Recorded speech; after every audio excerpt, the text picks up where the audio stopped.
Welcome everybody at the Middle East Institute National University of Singapore webinar, Protecting China Interests Overseas. We are looking today to discuss with two distinguished guests, Raffaello Pantucci and Andrea Ghiselli, about China security and protection overseas from a wide range of threat from the Middle East to Central Asia. Today, we are looking to an open discussion. After a brief presentation of Andrea and Raffaello, we will give the floor open to question. Feel free to send me via chat your question, or if you prefer, you can just unmute yourself and ask directly the question. I'm very excited because today we are presenting Professor Andrea Ghiselli book. He just published the book, Protecting China Interests Overseas, Securitization and Foreign Policy.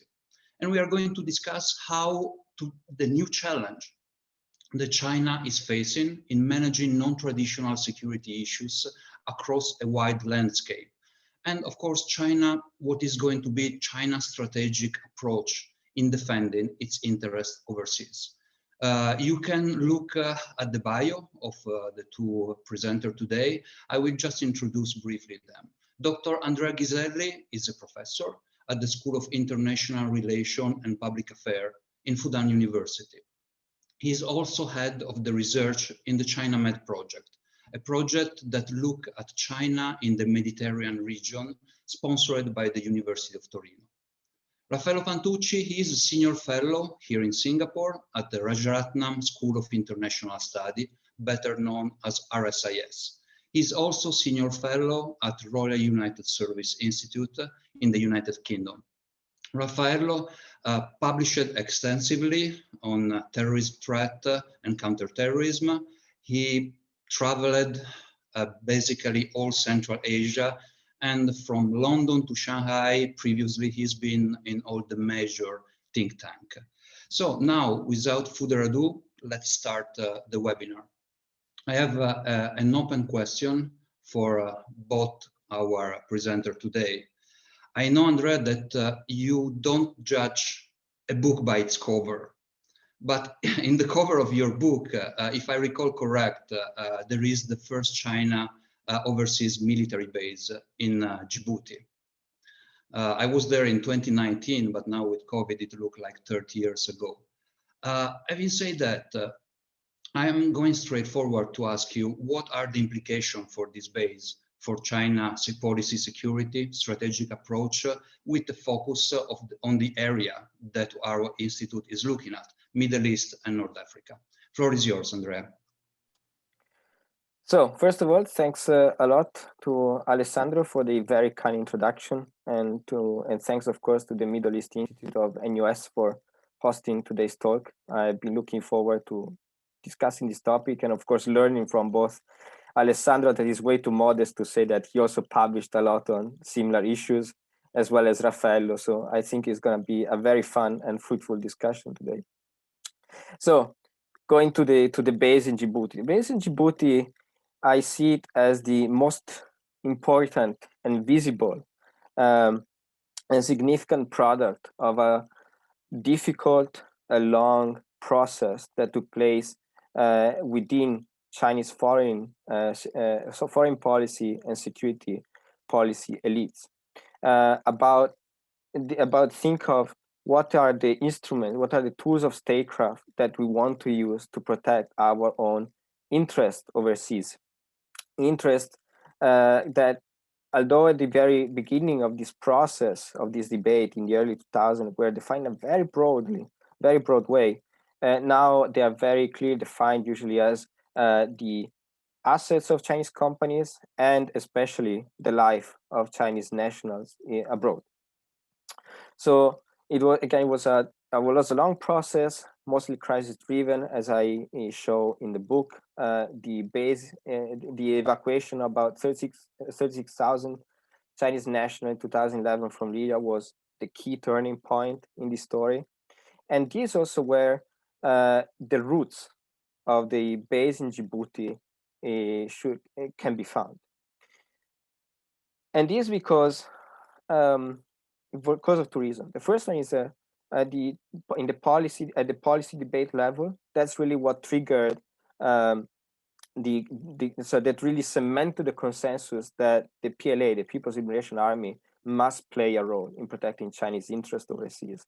And the most important, at least the most important of the evidence that I found for that is this article published in 2013, penned by Zhao Keshi, who back then was the leader of the logistic department of the PLA and one of the members of the Central Military Commission, saying we need bases abroad because our interests are global. So, you know, when someone like Zhao writes something like this, it means that the discussion is over and that the policy machine is put into action.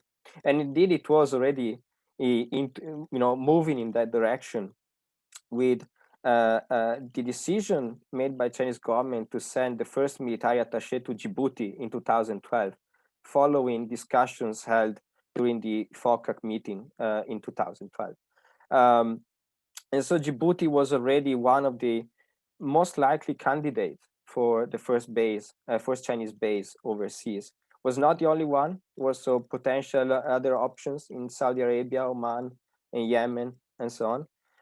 But over time, all the other potential candidates became less, different factors kind of make them drop from the list. For example, the war in Yemen, that influenced, of course, the viability of a base in Yemen or Oman. Also, an option in Saudi Arabia. It was very difficult to think about in realistic terms because of the relation between Saudi Arabia and the United States. And so Djibouti, was a very safe place diplomatically because many countries have bases there, including, surprisingly, Italy. So not really that major power. So it's quite a crowded place. Also, Djibouti, the port of Djibouti was the base that the PLA Navy was most familiar with, and had become most familiar with since 2008 through the anti-piracy missions in the Gulf of Aden. And so I guess, I think it was a very clear decision that of selecting Djibouti for the first base overseas. And in 2015, indeed, after many inside and outside have been speculating about it, the base, the negotiation were made public, and the base was then opened in 2017. So this is kind of the background of that. So the base in Djibouti is the most important product of a process that took a long time and also different crises over time to take place in order to be completed. What are the implications?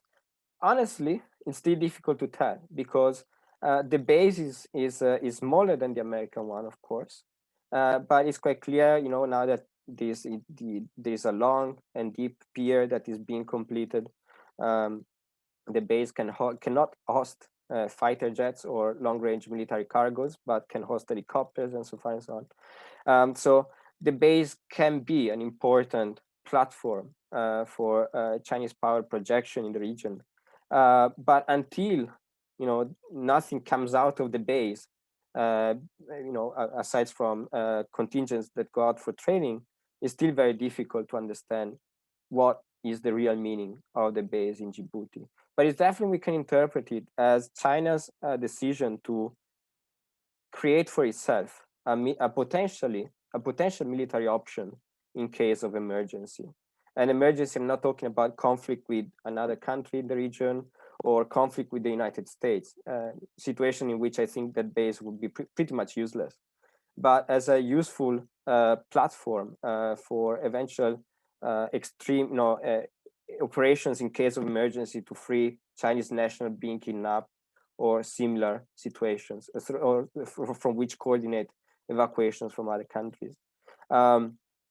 So it can be an important factor in shaping the future of Chinese presence in the region, but I think there is still, we still have to wait and see for the moment. Thank you, Andrea. And also talking about book cover, now I'm looking at Raffaello. If I'm correct, you are finalizing your coming book on China and Central Asia, and we are looking forward to see in print. The question is, are you going to put a Chinese military base on the cover?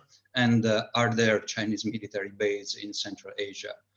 We have been discussing a lot in our recent webinars with several Chinese academicians, and they were all adamant to the fact that China's interest in the Middle East is minor in comparison to the one to the near abroad. But when we look at Central Asia, that's the near abroad. So Raffaello, I just give to you the floor to see what are the direction of the Chinese security involvement in the region. Thank you. Well, first, let me add my note of thanks to Alessandro for the kind invitation, to MEI for hosting the webinar, and to Andrea producing a book, which I look forward to reading, but gives us the opportunity to have a online discussion like this, which I greatly appreciate. So thank you once again. I think, look, to switch straight to your question, Alessandro, we haven't decided with the publisher yet whether we're going to put the Tajik base on the cover. I think we're probably not, because there aren't many pictures of it, to be honest, and certainly not the sort of exciting pictures that we have in Andrea's book showing large deployments of soldiers marching around in sort of formation. I think the base in Tajikistan is in many ways, I think, a natural extension of China's preoccupations of what security concerns might emanate from Afghanistan in particular. And I think that's kind of the starting point. And the base that exists in Tajikistan is up on the border that they share, you know, on the kind of the Tajik side of the Wakhan corridor. So to those aren't savvy of sort of geography, you know, Afghanistan has got this little hook that extends out from the end of it, that reaches out and touches China. And there's about a 75-kilometer border between China and Afghanistan directly. And then this corridor, which is called the Wakhan corridor, is on the one side bordered by Tajikistan to the north, and to the south by Pakistan, and Gilgit-Baltistan in particular. And then this corridor sort of gives a direct connection between the two. And, you know, historically, this was a buffer region that the British and Russian empires sort of created to give themselves some space between each other. But we're talking a long time ago, of course. But so what this has meant is that China has always had this connection directly with Afghanistan. And while historically problems and violence and instability from Afghanistan have not come into China directly, and it's quite easy in some ways for the Chinese to protect themselves because it's only a 70-kilometer border, and, you know, that's quite small, and so they can put up a base there and block things off on their side. Their concern was always, well, is the border as secure to the north with Tajikistan and to the south with Pakistan? Now, with Pakistan, they've got a very strong historical relationship, goes back a long way. They've been spending a lot of money on helping the Pakistanis. There's specifically given a lot of kit to the Gilgit-Baltistani forces to help strengthen their side of the border. And so the relationship there, and the army, frankly, the Pakistani army that's there, is generally seen as a, you know, relatively reliable partner for the Chinese, who will worry about their concerns and will protect them from the sort of threats that might spill through. The concern with Tajikistan is Tajikistan, frankly, is a country that has got maybe a slightly less capable army. It's not an incapable army. I think we've just seen in recent clashes on their border with Kyrgyzstan that actually the Tajik army is quite, you know, is quite effective when it wants to be. But there was a concern about whether the Tajiks were really able to protect that border entirely. And there was a sense from a Chinese perspective that, you know, if we're going to guarantee that we do have protection there, well, we're going to have to invest in this a little bit. Historically, the Russians have been kind of the ones who've spent more on this border, building it up. There was a parachute deployment unit that was based at 201st, I think, that was based at a base in Tajikistan that was kind of responsible for helping the Tajiks strengthen that border. But I think as the Chinese have sort of increased their interest and their presence, and frankly, their influence globally, there's been a sense, well, actually, we should have, you know, we need to guarantee this ourselves. We can't rely on the Tajiks. We can't rely on the Russians. We need to have some sort of a forward presence ourselves. And the forward presence they established was People's Armed Police Base that was established in the sort of Badakhshan region of Tajikistan that was along that border. They also spent a lot of money on helping the Tajiks build up their own border posts. I think it's about 12 or 14 border posts the Chinese helped fund. They've given some money, they've given some equipment to the Tajik forces as well to strengthen their capability. And they've even helped the Afghans. And this one's a lot harder to get information on, but there's, you know, they have helped establish a base in Badakhshan, in the Afghan part of Badakhshan, to help the Afghan army have a kind of secure place there, where for some time there were some Chinese forces doing joint patrols, and they've given some support. But basically, the concerns here are really quite simple. and it is about helping ensure protection of China directly.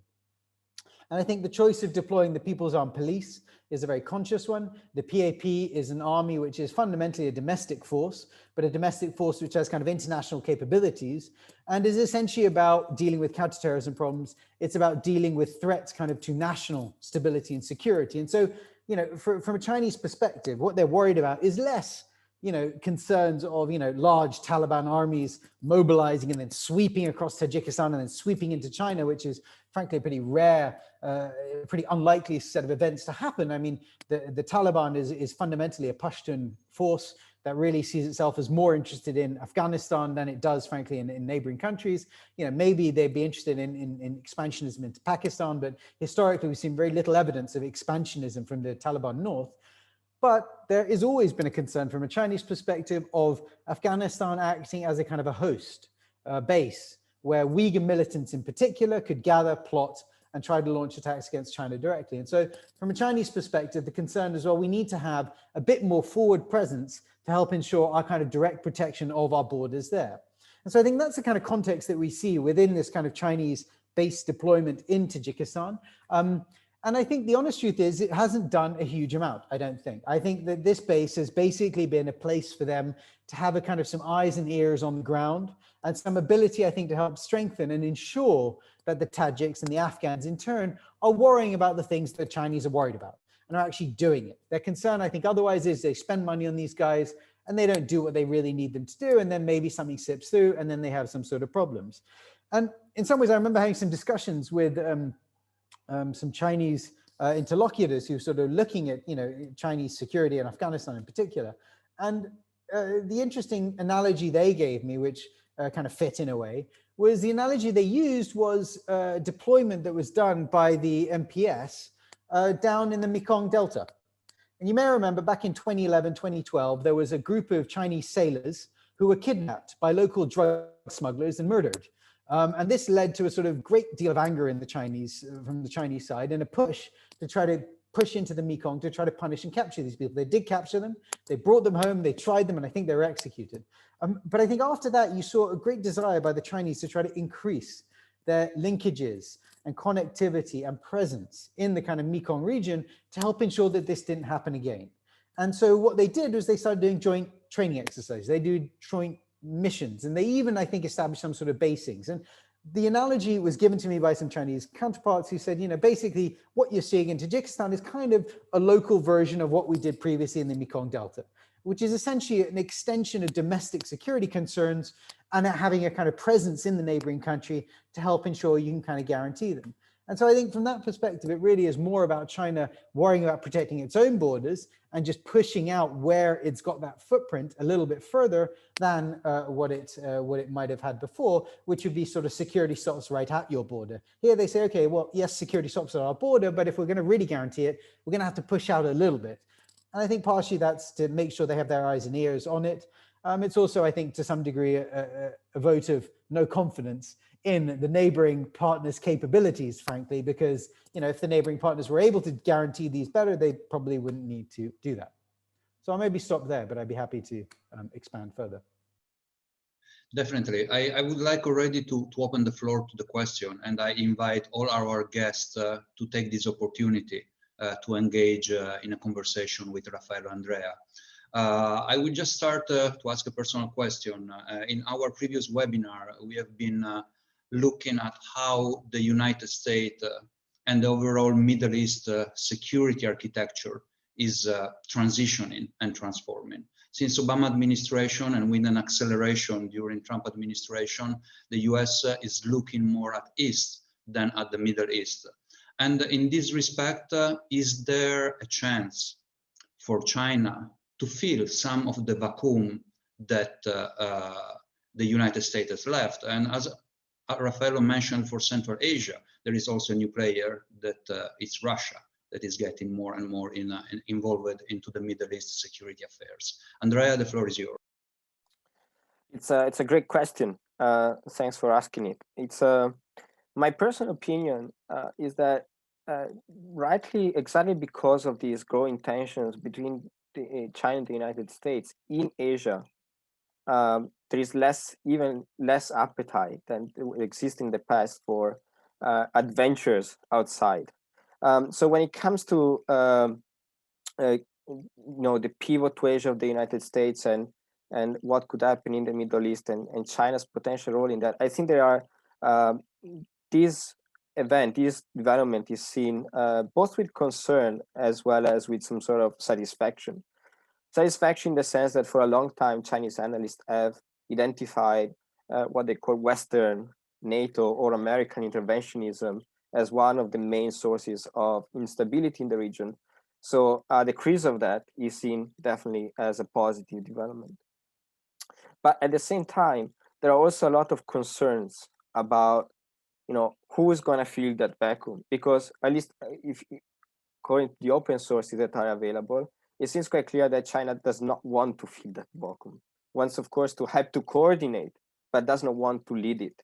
And especially with the growing activism on the side of certain regional actors, such as Turkey or Saudi Arabia or Israel, there's been growing concern in China about what happens if the constraints set by the United States in the Middle East are taken away.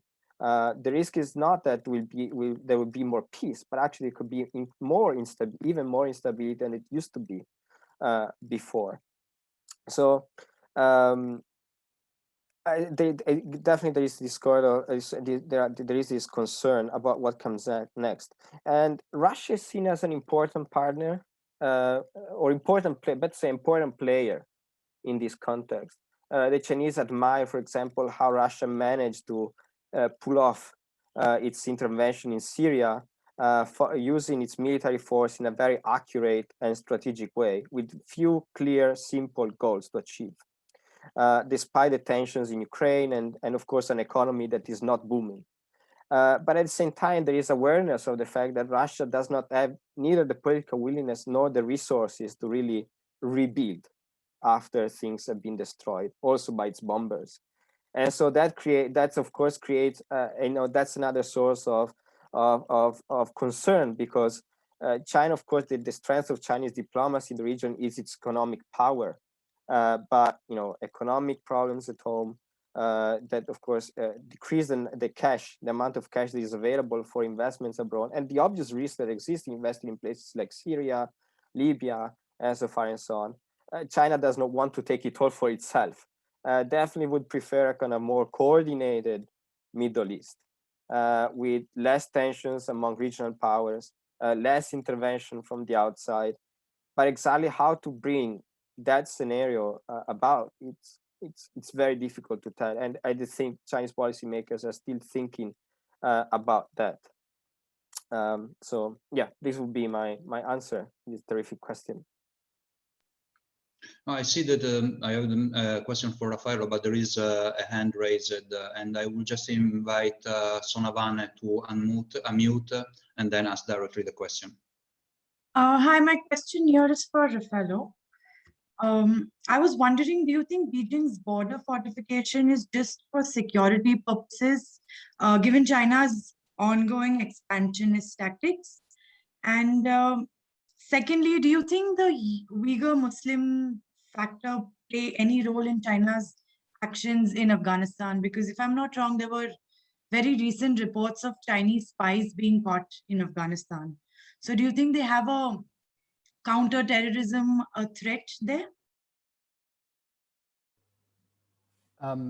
Sure, I'll jump in and answer that straight away, Alessandro.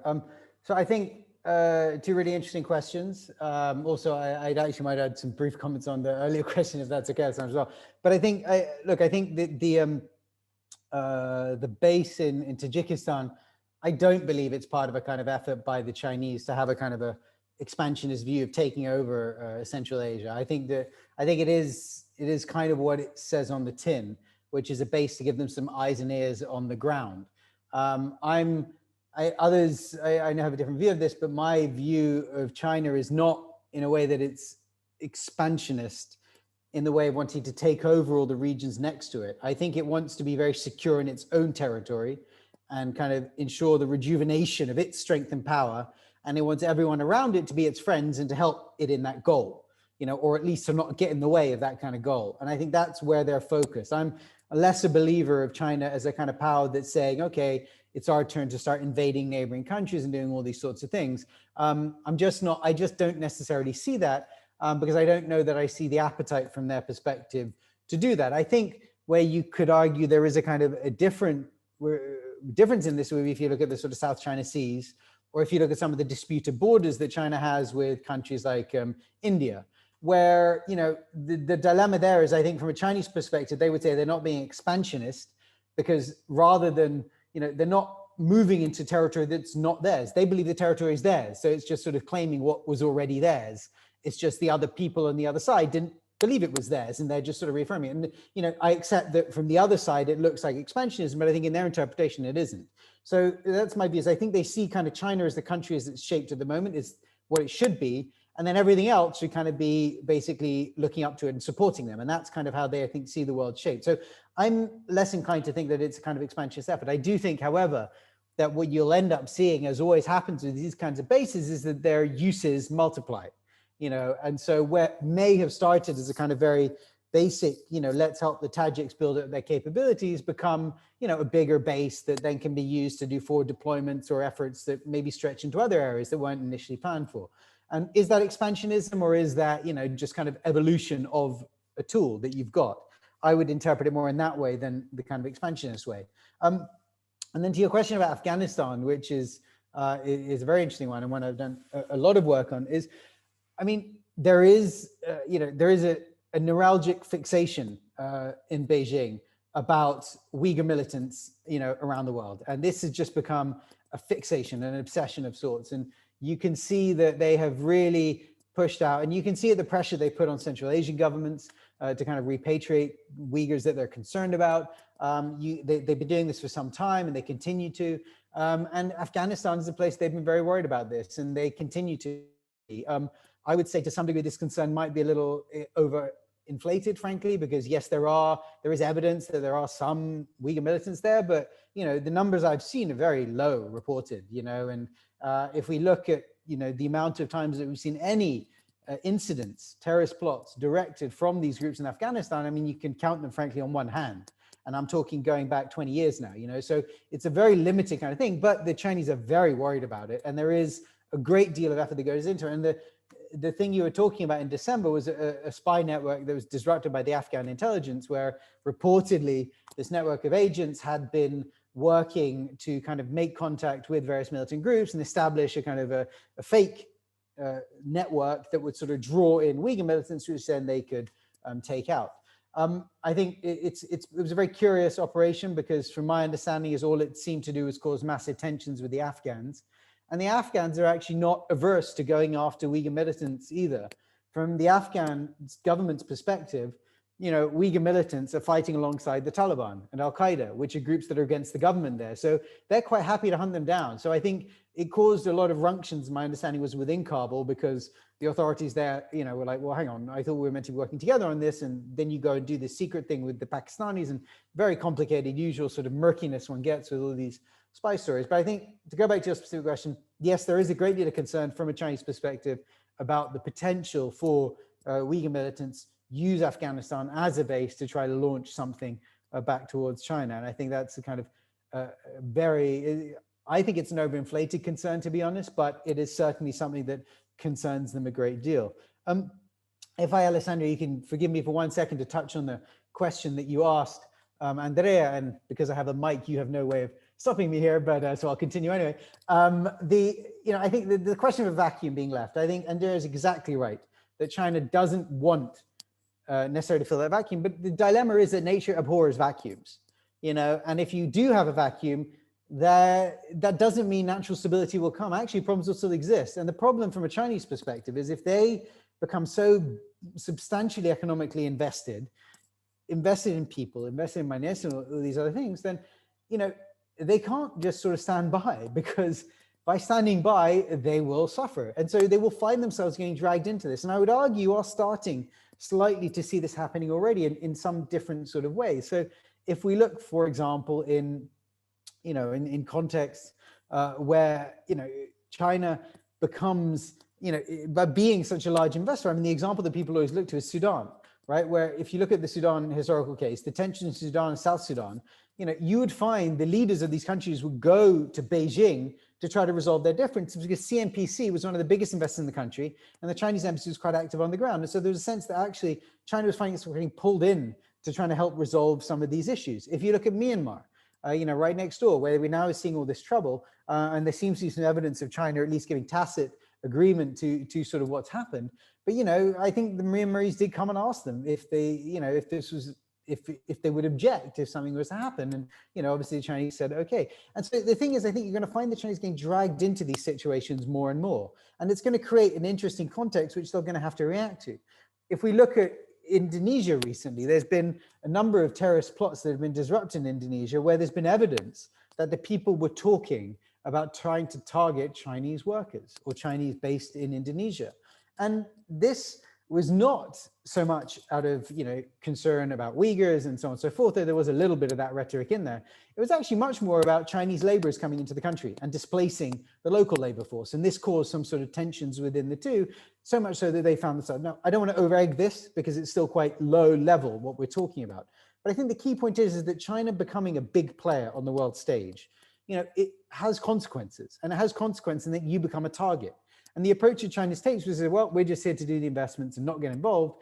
I think that becomes quite hard to sustain at a certain point, and we'll end up dragging them into problems where they maybe don't want to actually get involved. I think the problem from a Western perspective is I think the Chinese answer to that won't be the answer that the West would look to, which is basically to try to stabilize and build up a democracy and do all these other things. The Chinese one will be, well, we don't really care, you guys resolve it and we'll support whoever comes out on top. And that's kind of it. You know what I mean? They'll support the various sides, but they won't mind so much about some of the human rights issues and others that would, I think, agitate Western actors. So I think their response will be different, but I think they will struggle to completely sidestep vacuums. Thank you. Thank you, Raffaello. As we are still talking about focusing on Central Asia, I will go back to you immediately with a question, and then we will shift back to the Middle East with Andrea. The question is from the Embassy of the Republic of Kazakhstan in Singapore, and is how China assessed the steps of Central Asian state, Turkey, Azerbaijan, and other countries to intensify cooperation among Turkic states. Is it assessed through the focus of problems in Eastern China? Floor is yours, Raffaello. I think that it's an interesting question, quite a complicated one. I think that in my interactions with Chinese experts that kind of look at this region and think in sort of the Turkic world terms, I think what's striking to me is that, so a few things. I think, first of all, I don't think they take it that seriously. I think they all know Turgut Özal and the sort of great visions of pan-Turkism that we've seen coming out of the Turkish government for a long time. But they've also watched how these, visions haven't really amounted to much. And they've sort of advanced, and the Turks talk about it a lot, and, it doesn't really turn out to be much of anything at the end of the day. And I think having watched that happen a few times, I think their levels of concern are probably relatively assuaged about it. Having said that, there is an interesting question, of course, about how much this all connects up.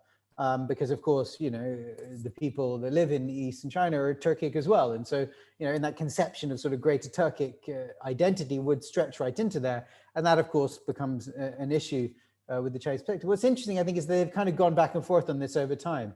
So I remember in about 2013 or 14, or maybe a little earlier, actually, in 2011, 2012, I remember going out to Xinjiang a few times. I remember talking to a lot of Turkish officials at the time as well, and Chinese officials, and there was a clear effort by Beijing to try to take advantage of the fact that you did have Turkey as a Turkic power to try to connect with Xinjiang in particular, to try to help elevate, the sort of Turkic peoples there, to try to help them, engage economically and become more prosperous. And they even established a business park, a China-Turkey business park just outside Urumqi, which is meant to be focused on agriculture and textiles, as I recall. And this was signed, Ministry of Commerce and their Turkish counterparts signed an agreement. They established this business park. I don't know, to be honest with you, what happened to it. But then, and when Erdogan visited one time around this time, he visited, and he actually, interesting, went to Urumqi before he went to Beijing, which at the time was seen as quite a big sort of statement. And I remember talking to contacts in Beijing at the time who said there was a big internal debate about, parts of MFA wanted him to go there first because they thought this will help with this kind of issue that they were having in Xinjiang, to show that, the Uyghurs, the Turkic people out there, that there was a kind of a Turkic world they could connect with and prosper through. And then there was another part that said, no, when a leader visits, he should go to the capital first and then go out to the regions. And so there was something implicit within this kind of order, which was sort of disruptive diplomatically in some way. So, and at that point, the idea was engagement. But then I think over time, we saw the Erdogan's narrative and rhetoric change, and he started to become quite angry. And in some of his commentary in particular, he seemed to go against it. And if you go back and look at Erdogan's history personally, he has, been a great supporter of the Uyghur cause. Historically, there's the Martyrs Park in Istanbul, which was named after, famous Uyghur leaders when he was mayor of the city. So, he's had a very personal kind of engagement with this cause for some time. It seems now that they seem to have settled a little bit somewhere in between, where there's a willingness from the Turkish direction to, not interfere and to help China in dealing with some of these problems as the Chinese see them. But at the same time, there is still clearly a willingness in Turkey to, let there be a substantial Uyghur population in Turkey that, protests when Wang Yi visits, for example.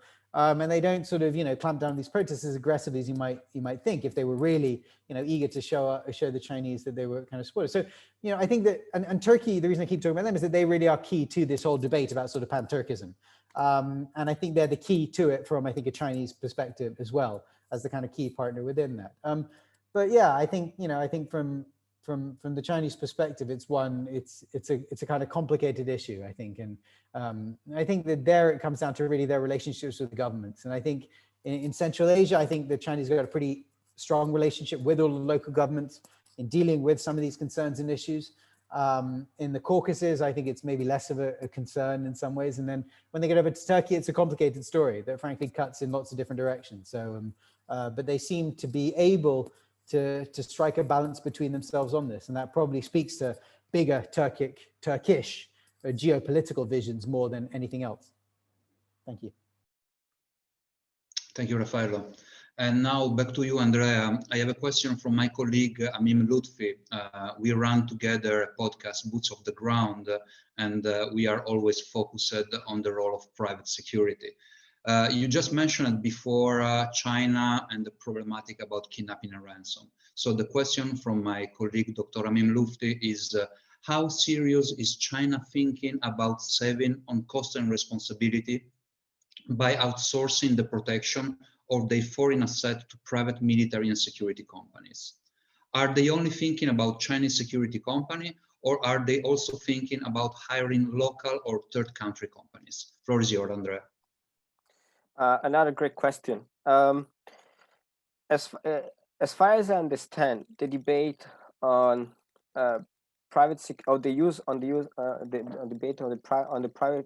of private security companies, Chinese, local, Western foreign companies, and so on, has developed quite a lot over the past 10 years, especially I would say in the aftermath of the Libyan crisis, with proposals made in 2012 about reforming the private security industry at home, especially to regulate the use of firearms by Chinese private security companies, thinking about their use abroad. That proposals did not really end up anywhere.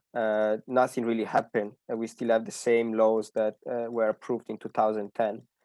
And actually, it's interesting. There are a few articles and reports that were published over the past few years on this issue, on whether or not reforming the private security industry, especially thinking about the protection of Chinese assets and nationals abroad. And it seems to me that one of the reasons why there was resistance to this kind of reform was that it was seen not really conducive to solving the problem, that is ensuring the protection of Chinese interests overseas, while at the same time creating potential diplomatic risks for China.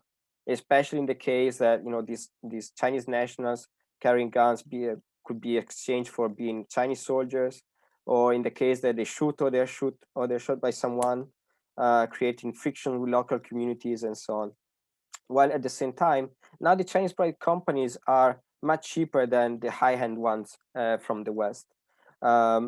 And so the risk was that, okay, we helped them to reform, and then they somehow managed to get up to the standards of the big Western ones. But at that point, okay, we left the big Chinese SOE switching from hiring Western companies to hiring Chinese ones. And so, that problem, on that side, domestic security companies would make money, and the SOE would still have probably would find a more reliable partner in political terms. But we would not solve the problem of all those small, medium companies that go abroad in unstable countries, and they actually do not have the money or don't want to spend money on security and protecting their own employees and assets abroad.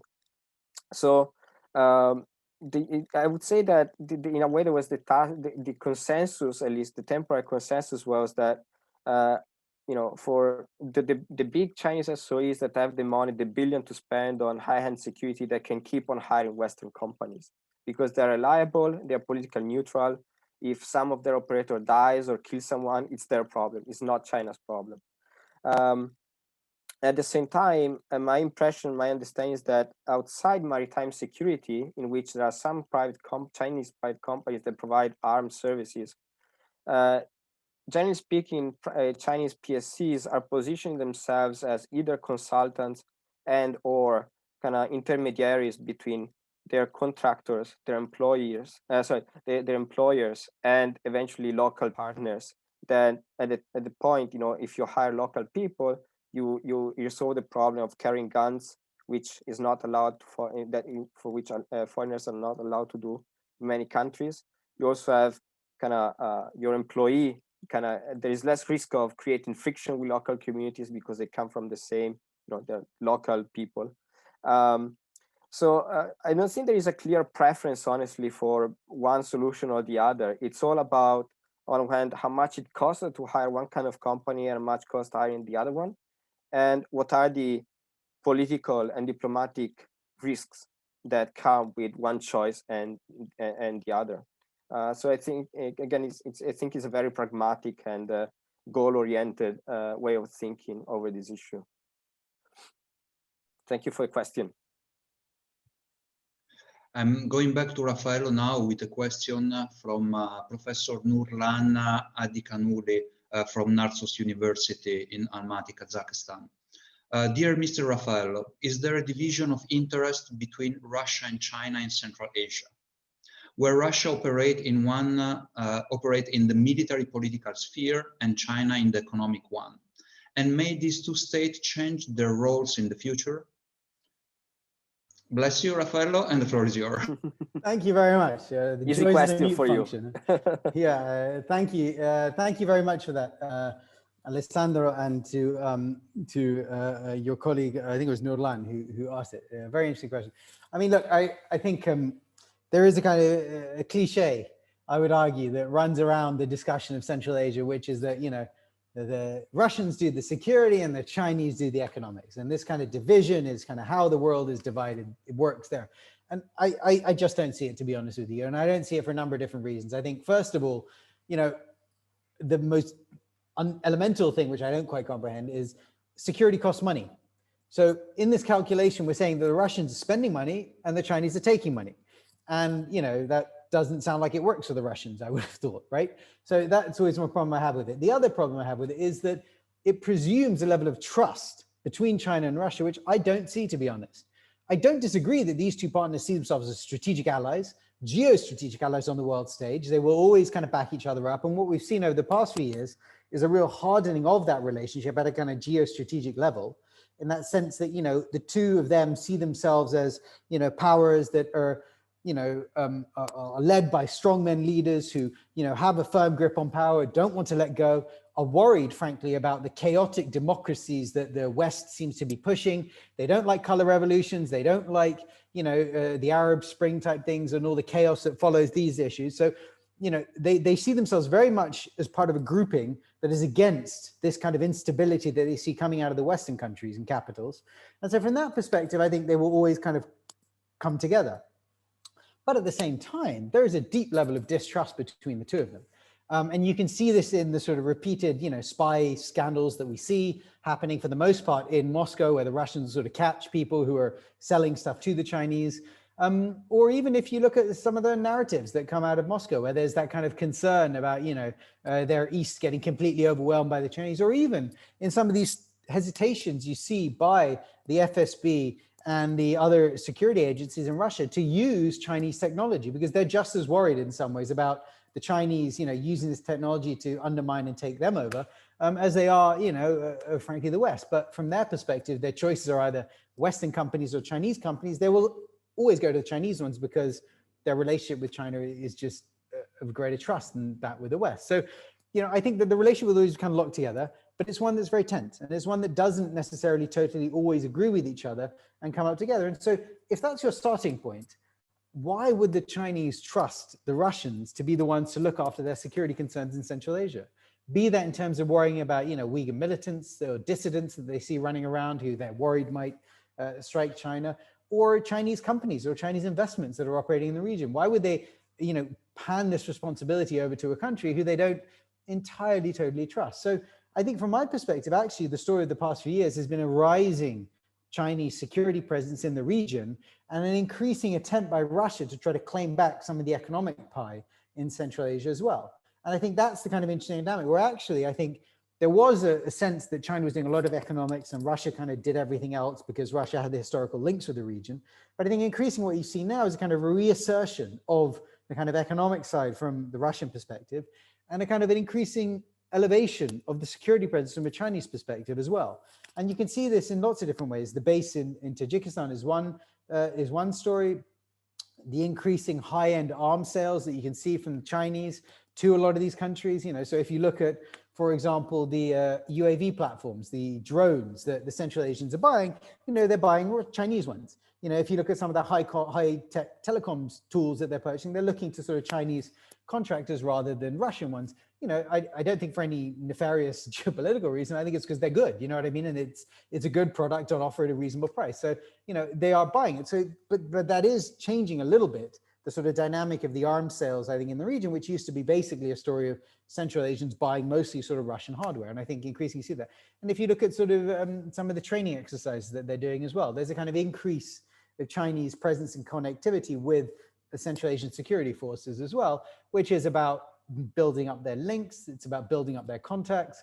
It's also about building up the cadre of people in Central Asia who care and understand what the Chinese security concerns are. And I think that's partially because, you know, they don't, frankly, you know, the Russians are not going to worry about this stuff. The Russians are going to worry about their security issues and their security concerns. They're going to care less, frankly, about the Chinese ones because, well, that's up to the Chinese to worry about. So I think that's really the story where you've seen a sort of increasing elevation, I would argue, of Chinese security footprint in the region and links and interests.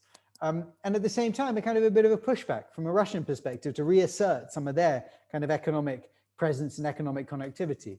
So in a way, I'd argue it's more of a balancing, I would say, than kind of this you know, this division, this dichotomy, which people often refer to, you know, Russia does security, China does economics. Thank you.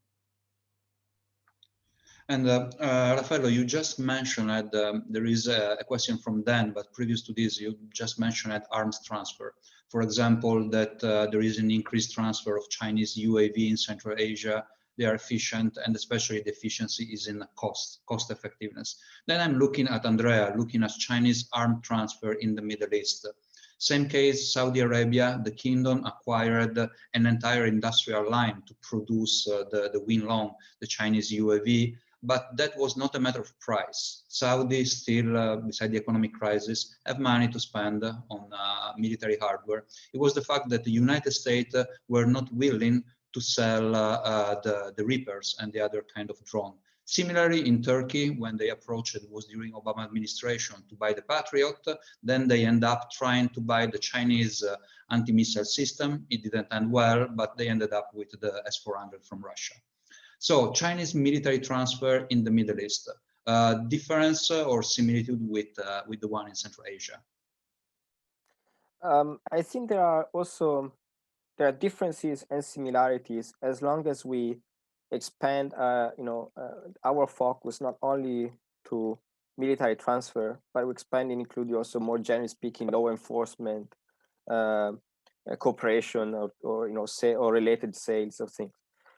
So starting with differences, I think it's more money driven, essentially, for China and the Middle East, rather than building up capabilities of regional partners or regional actors, especially because countries like Saudi Arabia or Turkey, especially some time ago, were especially singled out by Chinese analysts and Chinese media and as major sources of regional instability. So I don't think that it would be kind of counterintuitive to think that they sell weapons to improve their capabilities and then complain about that.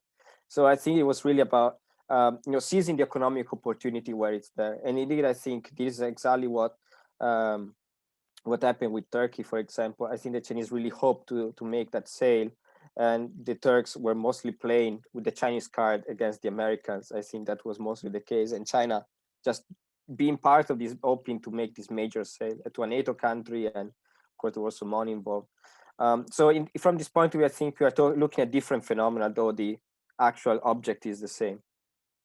But there are also similarities when it comes to the idea of building capabilities of local partners. And this goes back to, in a way, to the discussion about Djibouti. What's the role of the base in Djibouti? And as I said, it's more like creating an option a tool of statecraft that can be used, but only in extreme situations. Otherwise, it's much more convenient to rely on local partners if you have capable local partners that you can rely upon. And I'm thinking about a recent agreement that was signed between, for example, China and Ethiopia, in which Ethiopia committed itself to protect to ensure the safety of Chinese projects in the country. And this happened in the immediate aftermath of the Tigray crisis. And so I think we should look more, I think from that point of view, there is interest also in China, from the Chinese side, to cooperate with local actors to strengthen their own capabilities to maintain stability. It kind of goes back to the general approach, kind of general philosophy of China, that you achieve stability through development, and development broadly defined as building up the strength of the state to which you are looking at.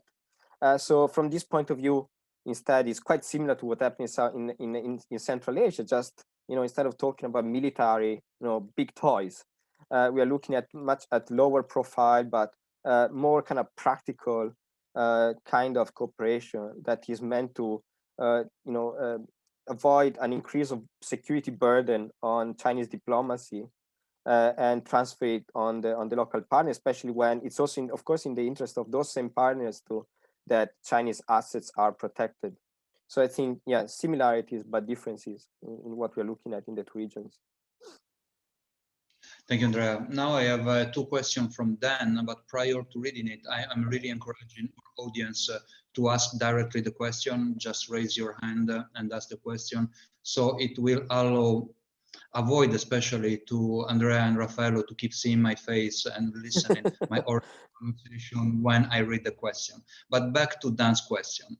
First, on the recent attack on Quetta, in the Pakistan Taliban claiming responsibility for it. How concerned would Beijing about this, also given some anti-Chinese sentiment there and its proximity to Quetta? Second, on the impending withdrawal from Afghanistan by the US, how concerned is Beijing about this impending vacuum? That's something that we are already addressed from the beginning, but I would like, again, Andrea to start to give your opinion, and then Raffaello to go on this.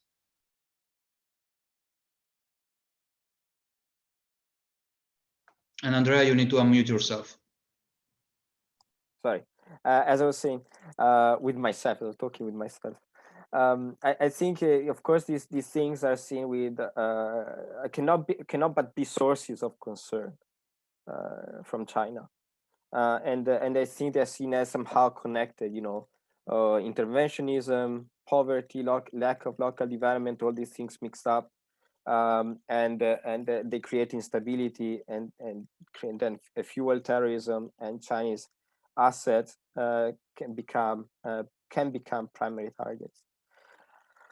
So again, I guess this fueled all those concerns and fears that Raffaello described earlier when it comes to terrorism and the Uyghurs and so far and so on. It remains, of course, very difficult then, you know, this is my hypothesis, because it's very difficult then to really understand how these factors are actually taken into consideration by Chinese policymakers, and exactly what happens on the ground is very difficult. So with terrorist organization claiming responsibility for attacks, it's always, you know, it can be always tricky to really understand who does what, who did what, and so on.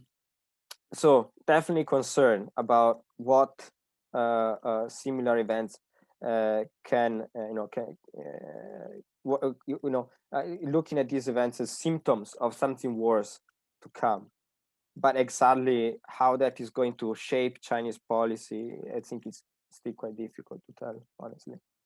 Yeah.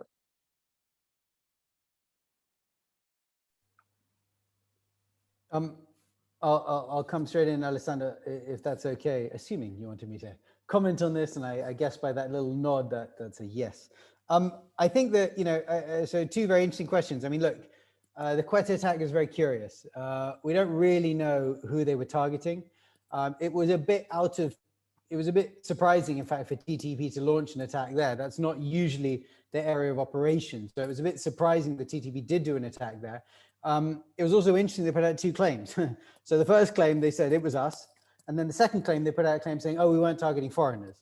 But it seems that it really was TTP, because they did claim, you know, they named the bomber.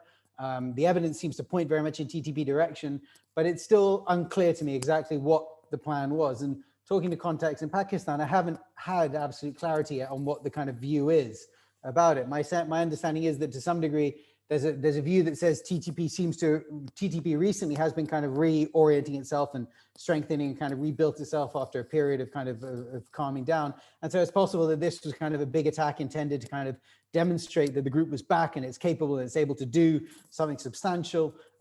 Whether they were planning to target the Chinese ambassador, it's not clear. There was also some quite senior meetings happening in the Serena Hotel at that time with some very senior Pakistani intelligence or security officers. So it's possible that that might have been TTP's target as well. So it's a very murky incident in particular. But what I think it does illustrate is the bigger problem of dangers in Pakistan and the difficulties of operating in countries which do have problems of terrorists. And I think in some ways, the way I would look at this, the worrying part from a Chinese perspective is the fact that, you know, their ambassador is now considered a real VVIP in that country. You know, and it has been true for some time, but the relationship that China has with Pakistan means that, you know, China's man on the ground there is basically almost probably as important from the Pakistani conception as America's man or woman on the ground. You know, and so that means that your senior person becomes that significant. And so that means the whole orientation of how everyone looks at you, how everyone looks at your diplomatic presence, how everyone looks at your people in that country changes. So if you look, for example, at some of the kidnappings we've seen in recent years, where you've seen, you know, Chinese nationals getting kidnapped, sometimes for ransom in Pakistan, you know, it happens. And, you know, this means that, you know, Chinese laborers, Chinese workers, they become targets as a result of China's kind of geostrategic relationship with the capitals, whereas previously China could probably hide to some degree because they would say, oh, well, we're a developing country. There's lots of developing countries. We're just one of many investors in the country. We're, you know, little China. Now they're big China. You know, this is the world's second largest economy. It's a hugely significant actor in Pakistan. And so this means that this has good and it has bad side. Bad because it means that if you have groups in Balochistan, usually the threats to Chinese come from Baluchi groups, Baluchi Liberation Army or the BRAS, you know, who will target Chinese. And when they target Chinese, they will say, we are attacking CPEC because we're attacking the Chinese, because the Chinese are helping the evil is the government in Islamabad, which is oppressing the Baluchi people. So the whole narrative is the Chinese have now become embedded within that. Now, there's a kind of a view in in Islamabad and in parts of Beijing that actually all of this is something that's being manipulated. I mean, you know, South Asia is a place that's rife, or Central Asia as well, to be honest, of conspiracy theories. A good conspiracy theory goes down a very long way there, and everyone loves to look for nefarious actors that are really pulling the strings. And you know, this is a real question that comes up, I think, in some of these incidents in Pakistan. And this does then stretch us into the question of Afghanistan, where I think from a Chinese perspective, you know, there is a degree to which I think the Chinese, and you can look at some of the moves that have been made recently, has got, I think, a growing level of confidence in some ways about its security concerns on the ground. And I say this from the perspective of, we talked before about the base in Tajikistan and the reinforcing that we've seen from a Chinese perspective of that border and helping the Tajik forces develop the capability. We've seen a similar deployment on the sort of Gilgit-Baltistan side with Pakistan to strengthen that border. We've seen a kind of growing a certain amount of support for the Afghan forces, the building up of a base there. You've seen the Chinese develop relationships with the Taliban, and their relationship with the Taliban is, you know, built on the assumption that, you know, they will make sure that they won't let groups use Afghanistan as a place to try to launch attacks against China. And you've also seen them grow their relationships, and recently in particular with the security parts of the Afghan government. Amrullah Saleh, the vice president there. We've seen recently he's been strengthening his relationship with the Chinese, and there's a big force that he's apparently building up to help sort of protect the Afghan government post-American withdrawal. And there's some narrative that the Chinese are sort of building a connection with this as well. So I think what I take away from that is the Chinese have really built up their direct security connection. They've sort of strengthened that. They've also developed relationships with all of the actors on the ground in Afghanistan. And I think this is where the kind of the difficult element, which has come up a bit more recently, has started to emerge, which is the degree to which the Chinese might start to see their adversaries, be it the Indians or be it the Americans, manipulating groups in Afghanistan against their interests. And we've seen the Ministry of Foreign Affairs has, you know, recently, earlier this year, Hua Chunying, during one of her press conferences, broadcast a video which showed Lawrence Wilkerson, the former chief of staff to US Secretary of State Colin Powell, who was talking about the US's plan with Afghanistan was to develop a place from where they could, you know, manipulate Uyghurs to launch attacks directly back into China. Now, you know, this is a rumor which has frankly been rattling around Beijing for a long time. I don't think many people took it seriously, but for the Ministry of Foreign Affairs to frontline this rumor, I think reflects the level of paranoia which is starting to emerge in Beijing, which is that there is a concern that Afghanistan, you know, I think their direct security concerns with Afghanistan, they've probably got areas that they can assure themselves to some degree of protecting against them. You can never have total security, and this is why I think you've seen them, the Ministry of State Security and the police and the PAP develop, even continue to really push into developing relationships with Afghanistan to make sure that they've really got that assurance, you know, but it's always complicated. But then their concern is, well, how much might we see others manipulating actors on the ground to ultimately try to undermine this? And Afghanistan becomes a place in which they see that kind of happening. And so that, I think, is the concern that you see increasingly from Beijing, which is how much might others, our adversaries, the Indians or the Americans in particular, be manipulating groups against us in these particular contexts. Thank you. Thank you. It looks like, and I always hate to use that phrase, but the great game is back into Afghanistan in some respect. And now I will just give the floor to my colleague, Dr. Asif Shuja, for his question. Asif, you can unmute yourself.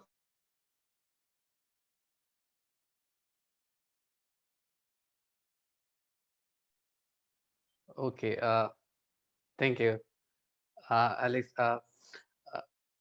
Yes, my concern here is, of course, focusing on securing Chinese interests overseas. So that could be done at a number of levels. And of course, so far we have covered the military aspect of it and the economic benefit that happens. But you know, what China has been doing here, they are not going to do the hard landing. They'll be doing the soft landing, and the retention of that landing will also be there.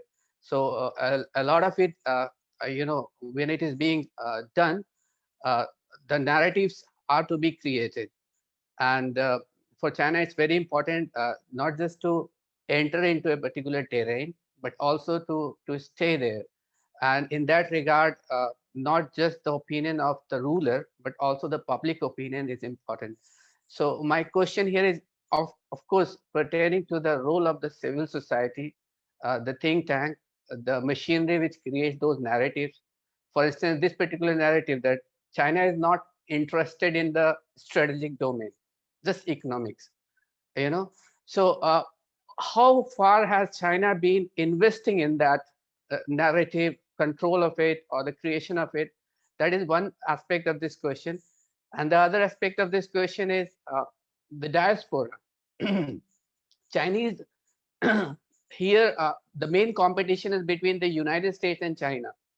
The Chinese diaspora is highly paramount in the United States, but the reverse is not true.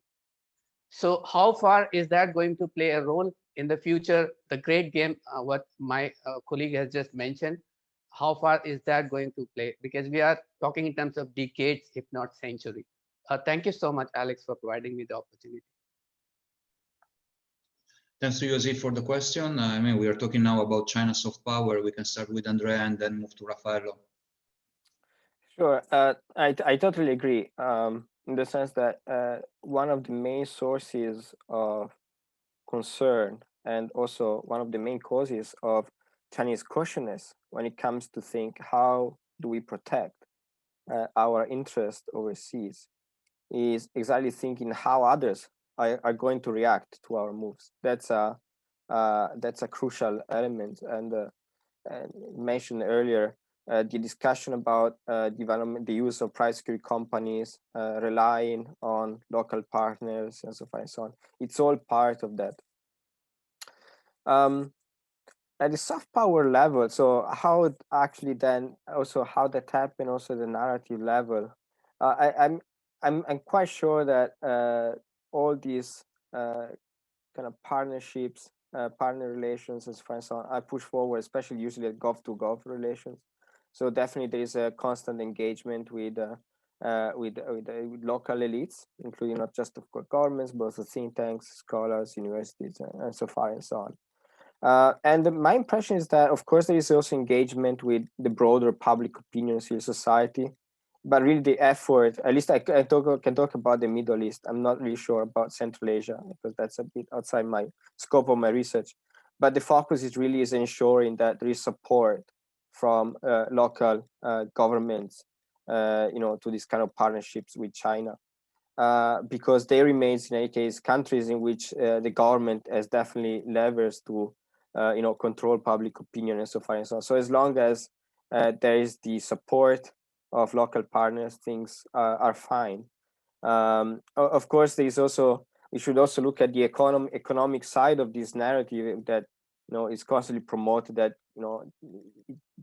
protecting Chinese assets also means promoting, also means protecting those those companies that create that build roads, bridges, all this kind of infrastructure that they will eventually bring economic prosperity to the broader population. So that's all part of the story and these narratives that that is being created, and that I would say it's mostly happens, and as far as going to my slides, mostly like at the government level and up international organizations, so far and so on, because those are really the things that grant legitimacy to Chinese actions.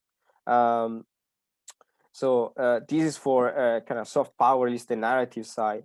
As to diaspora, I'm not really sure. At least in the Middle East, there is no big Chinese diaspora. Although there is a large number, of course, of Chinese workers, and they are one of the main sources of concern for Chinese policymakers, especially after a failed attempt to make Chinese companies responsible for their own protection in the mid-2000s. And the result was Libya, so it was clearly a failed attempt. But that said, I don't think that's that diasporas in the region, or eventually Chinese diaspora in the United States, play a significant role in shaping China's approach, at least to the Middle East, and the protection of China's interest in the region.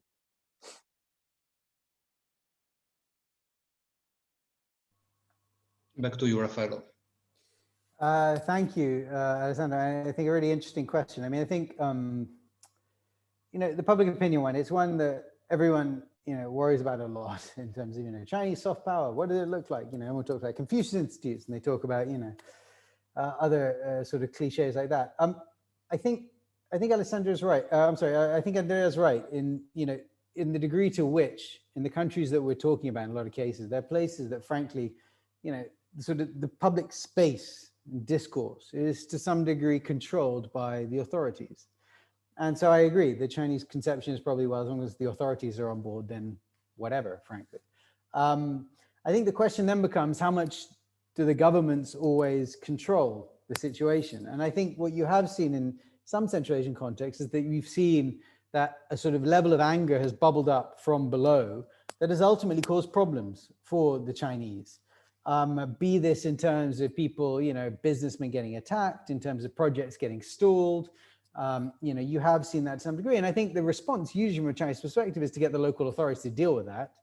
You know, but at the same time, I think there is some evidence that they do see, well, okay, you know, the thing that I always think about the public opinion on the soft power side is the Chinese don't really know how to do it in a very sophisticated way.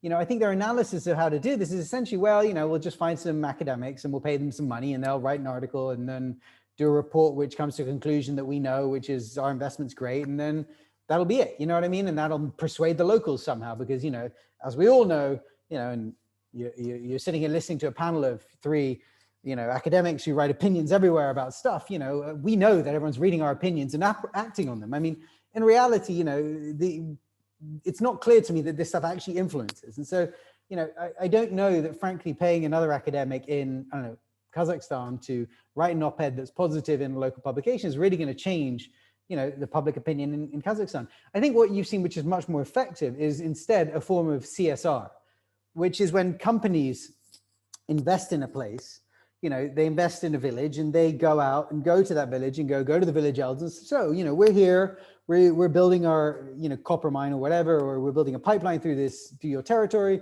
you know, what can we offer you? You know, do you guys need a school? Could we employ some of your young men to come and work in this so they get jobs?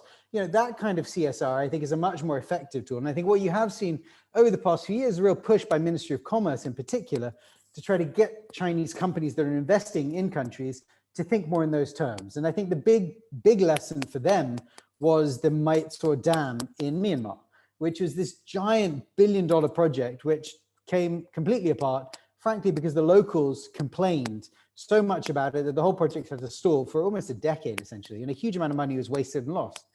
And after that, I think you saw Ministry of Commerce really put a lot of emphasis on the big state-owned companies doing some of this CSR in some of these countries. And it's, you know, it's very basic stuff.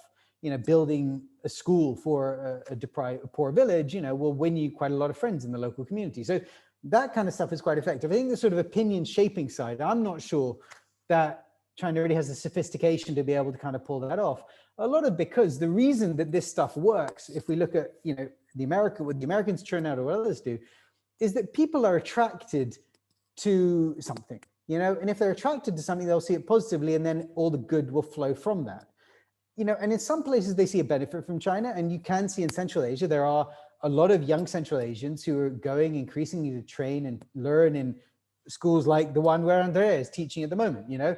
They're getting very good qualifications there. They're having their formative years in China. And those people are probably going to be the best vehicles for Chinese soft power projection going forwards. Because those people will go back home, they will get jobs, they will start their lives, they will, you know, become the middle class, and their connection will be with China. And they'll have a sense of China and how it is and what benefits it can bring, which will be positive. And so that, I think, is the longer term soft power play, which is, I think, quite interesting from a Chinese perspective. But it will take a long time for that to play out. And this then, I think, touches on your second question about the diaspora, which is interesting because it's true. In, you know, parts of Central Asia, there are, you know, quite substantial Chinese diasporas, and there have been for some time, actually. These are not always that new communities. And so I think for those communities, they do probably have a connection. But I think what you will notice is they actually probably like to keep a relatively low profile. And in my experience of talking to them in some of these third locations, I remember in Kyrgyzstan in particular, when I was doing research there, you know, about 5 years ago, or actually on most of my trips there, I would meet up with the kind of local, try to find some local Chinese entrepreneurs to go talk to and hang out with, and get them to take me to the best Chinese restaurant in town. They, when I would ask them, so how much do you rely on the embassy, on the state, the Chinese state to kind of help you? And I mean, I can think of almost none of them who would tell me that their answer to dealing with a problem was to go to the embassy. They would always have another solution, which was usually they knew a guy in the ministry, they knew a guy there, they had a friend, it was always about the guanxi that they'd built up themselves. And so what does that say to me? Does that say to me that this is a diaspora that is tightly connected to Beijing? I mean, of course, they're connected to China because they derive their economic benefits from China, but I don't think they look to Beijing to protect them. They, in most cases, will have their own kind of out or their own protection or their own vision of how they're going to worry about themselves set up in their own minds, rather than expecting, frankly, Beijing to come and save them. I mean, yeah, I honestly, I can think of, I remember meeting a very smartly dressed woman in Bishkek who was clearly the kind of conduit region. I remember asking her, so when did you last deal with the embassy? Because there was riots, there's been riots sort of periodically in Kyrgyzstan, attacks on Chinese entrepreneurs. And she said, I do not talk to them. I avoid them as much as I can. The only time I went to them was when my passport expired and I didn't have any other choice. So they're of no use to me. They come to me to ask me to help out. So I think that this is I don't think that there is that same relationship in some ways between the kind of diaspora and Beijing. And I think that's at the kind of the established diaspora level. I think if you're talking about the state-owned enterprises and the companies that are trying to go invest in a third location, it's different because they still probably need the government connections to ensure their project goes through and so on and so forth. But if you're talking about the long-term diaspora, they're establishing countries for a long time, my impression has always been that they are pretty a self-sufficient bunch. Thank you. Thank you, Raffaello. And always it's not easy to talk about Chinese soft power, because if we use the Knight definition of soft power, definitely a Chinese soft power look more like a hard power using softly than the soft power itself. I have a question for Andrea from Professor Adikanuli. Mr. Andrea, do you agree with the opinion that China's economic and military influence in the world is not enough? You also need cultural or linguistic influence. Chinese is a very difficult language, not like English. Do you agree that the Chinese cultural and linguistic influence in this competition is a losing one in advance? Floor is yours, Andrea. Good question. I studied Chinese myself during my undergrad, so I'm not sure. I don't think that the success or the failure of Chinese diplomacy in the Middle East or around the world will be decided by how many people will speak Chinese or will be knowledgeable of Chinese culture, pop culture, traditional culture, or whatever other kind of culture comes from China. I don't think that's the issue. I probably related to linguistic skills. I would say it probably is the other way around. It's much of the success of Chinese diplomacy will depend on how much Chinese diplomats, entrepreneurs, and Chinese nationals overall that go abroad will be able to understand the realities where they will find themselves. And of course that goes through also linguistic skills, and this is or like area expertise, which is something that recently Chinese universities and think tanks and so on have been investing a lot in. So I would say that's the real role probably of culture and language. I think is really on the Chinese side as the side that is going out, that is trying to expand its footprint, not necessarily for evil reason, but simply business, protecting those businesses, further business interests and so far and so on. It's really on the Chinese side to learn more about the world, how it works, how difficult regions like the Middle East or Central Asia work. Raffaello just mentioned, usually it's the embassy that goes to the diaspora rather than the other way around.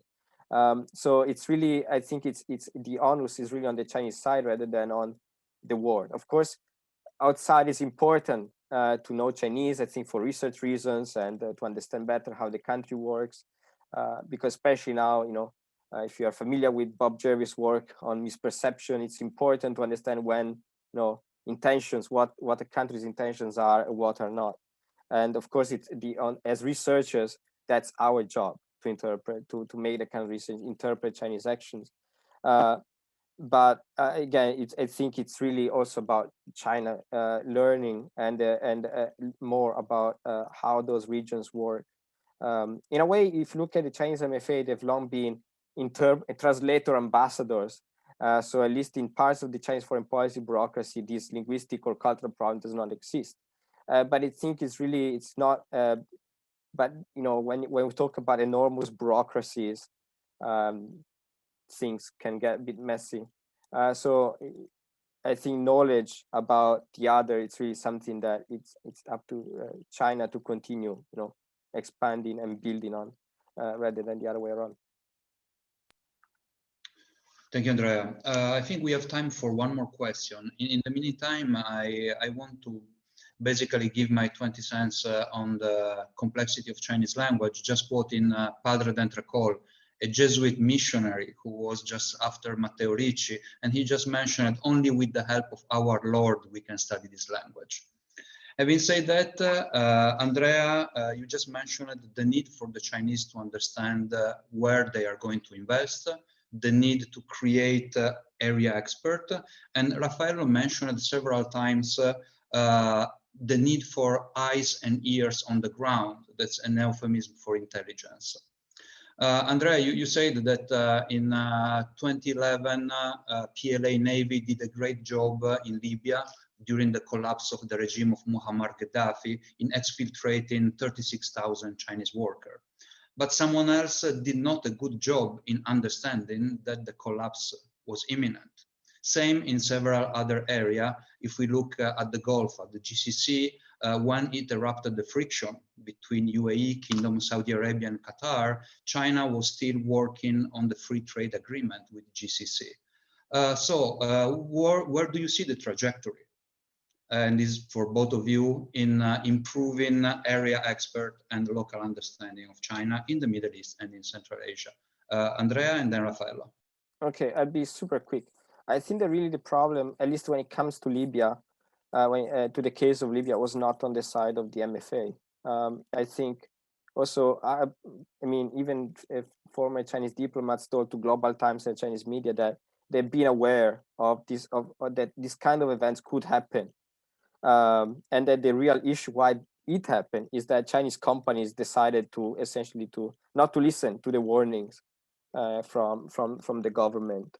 And that's again, it's about a failed attempt to make Chinese companies more responsible for their own protection, the success of the enterprise, not just in economic terms, but also in security terms. And so there have been attempts. I mean, this attempt to make Chinese companies more responsible for that is still ongoing, because that's the safest and cheapest way to solve a problem. You eliminate the problem at the root instead of trying to find a solution after you prevent it. You try to prevent it. Probably the FTA with the GCC is a different story. It's more about keeping this narrative, this story of cooperation with the region going on, despite the regional tensions, which the problem was really about internal unity in the GCC than China, complaining about things. So in a way, when it comes to companies, I expect the situation to slowly improve.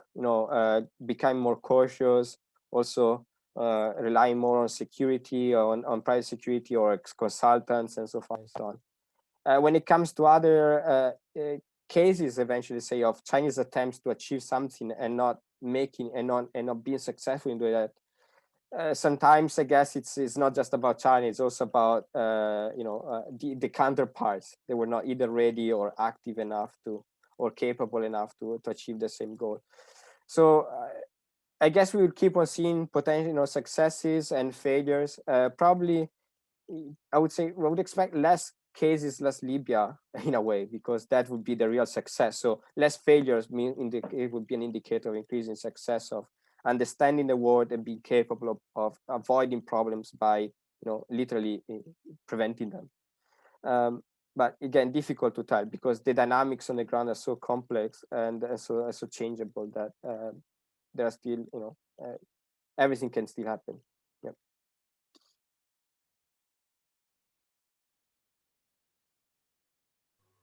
I guess, I mean, so the question was improving Chinese learning or understanding in Central Asia specifically. I think, I mean, this is not a new relationship. I mean, the Central Asians have been next door to China for some time. There is quite a substantial diaspora of Kazakhs, for example. I mean, we had the Kazakh ambassador on before, that lives in China.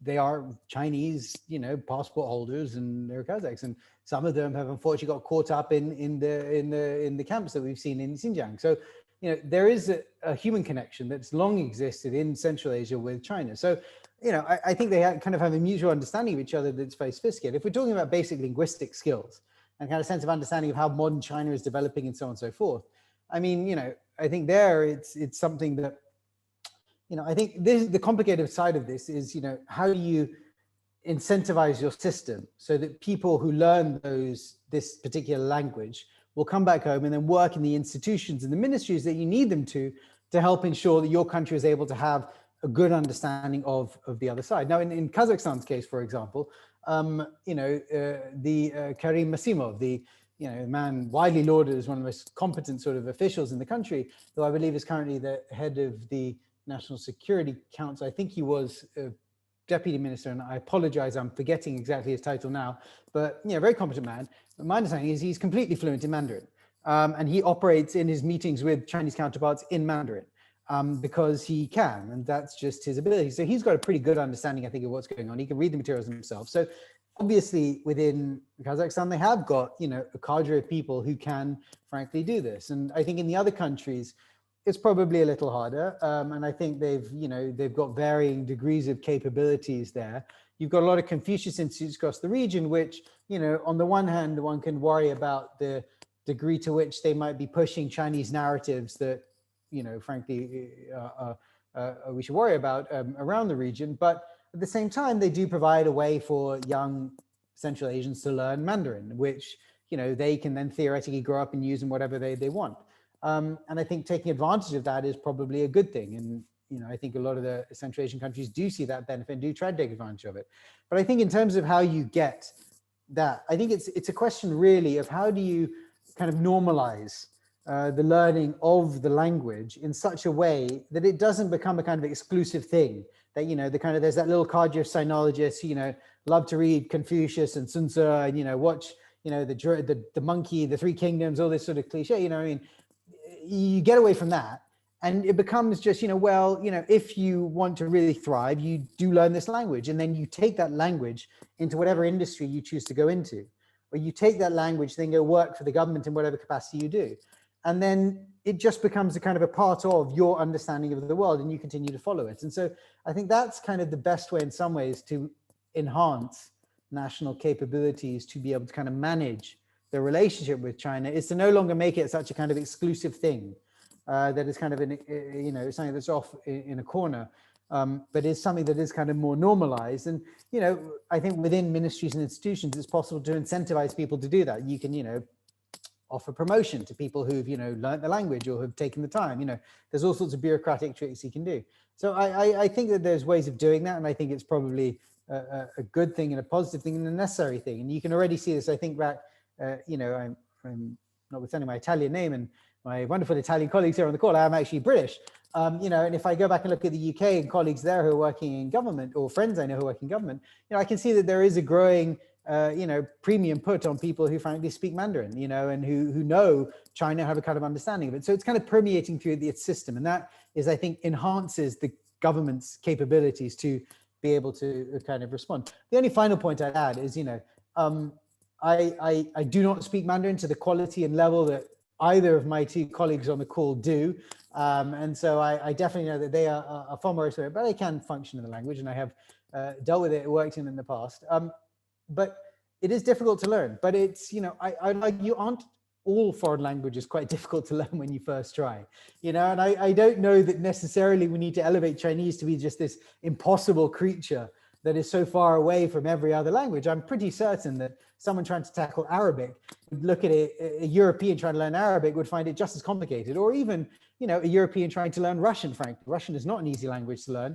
I know from friends and colleagues who've learned it that it's incredibly hard. So, you know, I don't know why we necessarily need to consider Chinese such an exclusively impossible, a difficult language to learn. It is challenging, I do not deny that, but I think that it's certainly not necessarily something that's so utterly impossible and beyond the realm of possibility. So I think it's really a question of kind of normalizing that and ensuring that that's it. And I think in terms of the kind of the policy answer going forwards, I think it's really about trying to figure out how countries incentivize within their systems and structures to ensure that they've got a cadre of people who do have that kind of linguistic skill and capability and understanding, but don't, you know, have that on top of the other skill that they have, which is, you know, diplomacy or commerce or IT or whatever it is, you know, so it becomes just kind of one of the skills that they have, which enhances their ability to kind of get into China, but also they don't kind of become these exclusive sinologists who are just sort of, you know, wheeled out when, you know, the leader needs a translation or something.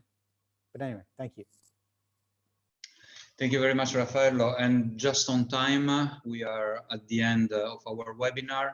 I have to apologize for the other questions that are still hanging in the chat room that we don't have time to work on that, but please allow me to thank first and foremost Andrea and Raffaello for devoting their time to be with us today, and to all our participants that have been with us from the beginning until the end.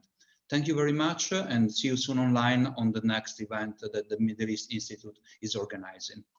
Have a good day to everybody.